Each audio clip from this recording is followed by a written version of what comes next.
you're not supposed to do.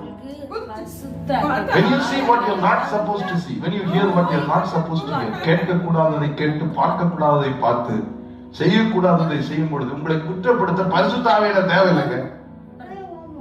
உங்கள் மனசாட்சியை கடிந்து கொள்ள ஆரம்பிக்கும். போராட்டத்திலே பெரிய போராட்டம் மனசாட்சி போராட்டம் தான்.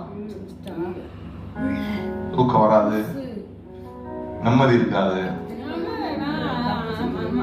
ஆமாம் சொல்றேன். ஆனா இந்த மனசாட்சியை திரும்ப பரவாயில்லடா, இனிமே ஒழுங்காரு, நீ நீதிமான், நீ நீதிமான், நீ நீதிமான் சொல்லி உற்சாகப்படுத்தி ஓட வைக்க தன் பரிசுத்த ஆவியானவர். சொல்லுங்களேன். அப்ப அப்படின்னா பரிசுத்த ஆவியானவர் ஒண்ணு சொல்ல மாட்டாங்க, அவர் கிரீவ் ஆவாரு. நீங்கள் செய்யக்கூடாது செய்யும் போது, பார்க்க கூடாது பார்க்கும்போது, கேட்க கூடாது கேட்கும் போது அவருக்கு வேதனை. அதனாலதான் சொன்னது பரிசுத்த ஆவியானவரை துக்கப்படாதீங்கிறார். Do not grieve the Holy Spirit.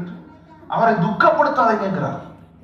ஆனால் நீ இப்படி செஞ்சனால நான் அவனே ஒரு 2 நாளைக்காவது குற்றப்படுத்திட்டே இருப்பேனோ, நீ துரோகி பாவி, உனக்காக கல்வாரியில் அவர் என்னெல்லாம் செஞ்சார், துரோகி துரோகி துரோகி குற்றப்படுத்துகிறார். நல்ல சரா விடுறா. இது உன் சுயநீதியில நிக்கிற. உனக்காக பிதாவின் வலது பாரசத்துல பரிந்து பேசிக் கொண்டிருக்கிறார் உன் பிரதான ஆசாரியர்.